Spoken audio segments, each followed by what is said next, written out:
അല്ല skate wing റെഡിയായാ?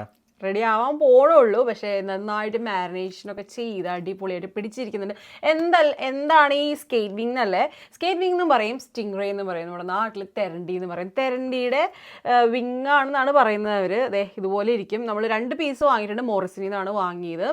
അപ്പോൾ അതേ നമ്മളിത് എങ്ങനെ മാരിനേറ്റ് ചെയ്ത് വെച്ചിട്ട് ഇതിൻ്റെ അകത്ത് ഉപ്പ്, മഞ്ഞൾപ്പൊടി, മുളക് പൊടി, കുരുമുളക്, ജിഞ്ചർ ഗാർലിക് പേസ്റ്റ് ഇത് തേച്ചിട്ട് ഒരു 3 മണിക്കൂറൊക്കെ നമ്മൾ വെച്ചോട്ട് മാരിനേറ്റ് ചെയ്തിട്ട്. അപ്പോൾ നന്നായിട്ട് പിടിക്കും. ജസ്റ്റ് ഫോക്ക് കൊണ്ട് കുത്തും കൊടുത്തു, കാരണം ഈ മസാല ഉള്ളിലേക്ക് പിടിക്കാതിരിക്കേണ്ടെന്ന് വിചാരിച്ചിട്ട്. ഞാൻ തെരണ്ടി കഴിച്ചിട്ടുണ്ട് കേട്ടോ. കഴിക്കാത്തവരുണ്ടെങ്കിൽ കമൻറ്റ് ചെയ്ത് പറയാം കേട്ടോ. ഞാൻ മുമ്പ് നാട്ടിൽ കൊച്ചിയിലൊക്കെ നമുക്ക് കിട്ടും മാർക്കറ്റിൽ. അപ്പോൾ അത് കറി വെച്ചൊക്കെ കഴിച്ചിട്ടുണ്ട്. അതിൻ്റെ ആ ഒരു ബോൺ ഉണ്ടല്ലോ, അത് ശരിക്കും നമ്മുടെ കാട്ട്ലേജ് പോലെ ഇങ്ങനെ കടിച്ച് കഴിക്കാൻ പറ്റും.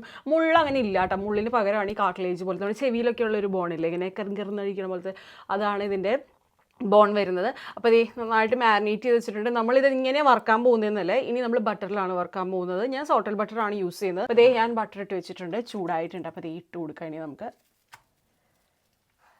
ഇങ്ങനെ ഇട്ട് കൊടുത്തിട്ട് ഇനി വറുത്തിട്ട് കാണിച്ചു തരാം എങ്ങനെയുണ്ടെന്നുള്ളത്. ഞാൻ വറുത്തിട്ട് കാണിച്ചു തരാം കേട്ടോ. ദേ നമ്മുടെ തെരണ്ടി റെഡി ആയിട്ടുണ്ട്. ദേ പൊട്ടിപ്പോണു. അയ്യോ, സോഫ്റ്റ് ഇറച്ചി ആയതുകൊണ്ടായിരിക്കും. കമോണ്ടറാ നമ്മളെ കൊണ്ട് സാധിക്കും. കുഴപ്പമില്ല.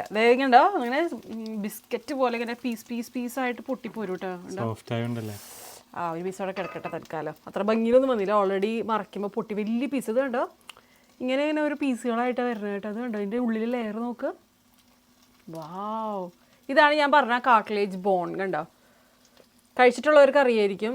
അങ്ങനെ മുള്ളായിട്ടൊന്നുമില്ല. ഇതിങ്ങനെ ഓരോ ഷീറ്റുകൾ പോലെയായിട്ടിരിക്കുന്നത്. ഇത് കണ്ടോ, ലെയർ കണ്ടോ, നമ്മൾ വരച്ചിങ്ങനെ വരഞ്ഞ പോലെയില്ലേ. നമുക്ക് കഴിച്ചോട്ടെ കേട്ടോ. കുറച്ച് ചോറെടുത്തിട്ടുള്ളൂ. തെരണ്ടി കഴിക്കാനുള്ളതാണ് നമ്മുടെ അൾട്ടിമേറ്റ് എയിം. ബട്ടറിൻ്റെ ഒക്കെ ടേസ്റ്റായിട്ട്. കൊതിയാവുണ്ടല്ലോ. കൊള്ളാട്ടോ, നല്ല ഭംഗിയിൽ കാണണമെങ്കിൽ. ഞാൻ അവസാനം ആ ഒരു പാത്രത്തിലിട്ടിട്ട് ചോറിത്തിരിട്ടിട്ട് ഇങ്ങനെ വടിച്ച് കഴിക്കുമ്പോൾ എൻ്റെ സാറേ, ട്രൈ ചെയ്യാത്തവരുണ്ടെങ്കിൽ ട്രൈ ചെയ്ത് നോക്കാം കേട്ടോ.